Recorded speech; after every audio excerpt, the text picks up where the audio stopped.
He is just a large pile of shit.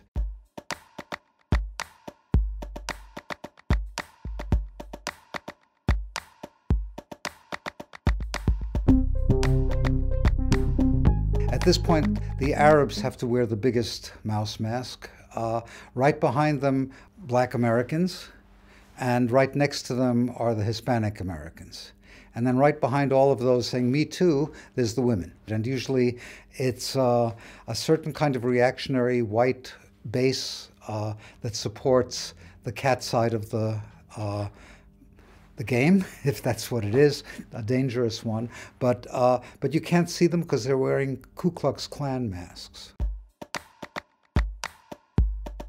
Some kind of domesticated animal would be appropriate. If he is not the most ferocious German Shepherd on the block, he at least is domesticated and willing to keep even a very imperfect system from going all the way over to the wolves.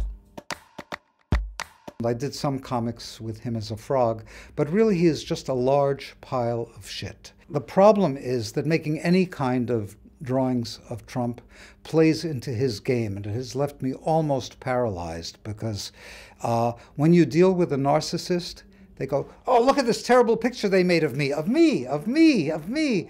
And that really doesn't help. The problem for me with Trump is he's already a goddamn caricature, so there's not much you can do. He's the funniest cartoon I've seen on TV in a long time, yuck, yuck. He is just a local manifestation of the same shits that exist here and in Italy and elsewhere in this new kind of authoritarian plutocracy, basically. I just admire the bravery and maybe sometimes foolhardiness of Charlie Hebdo, but they work in a tradition in France that encourages a kind of laïque resistance to religion. Thanks to Napoleon, it was a good idea, but it has its problems. I think the principle that most cartoonists I know have to follow is don't punch down, always punch up. Punch at the more powerful. It's complicated as to how to deal with issues that now have so much to do with race and religion in a more and more polarized situation. So all we can hope is for smart cartoonists. Today I feel out of it because I'm working on really something else right now, but in general it's always a wait. You know, there's a kind of price to pay to enter that deeply into that project, and I suppose it was worth it because I've made a book that seems to be important to people in a lot of different cultures. But I just always stay with a 500-pound mouse chasing me. If I felt I could get away with it, perhaps I would work under a pseudonym. I think my particular way of drawing badly would follow me, so people would recognize that I did it, unless I really tried to work with my left hand. So yes, it's always present because I don't want to get in the way of this 500-pound mouse, and yet I don't want to always be in its shadow.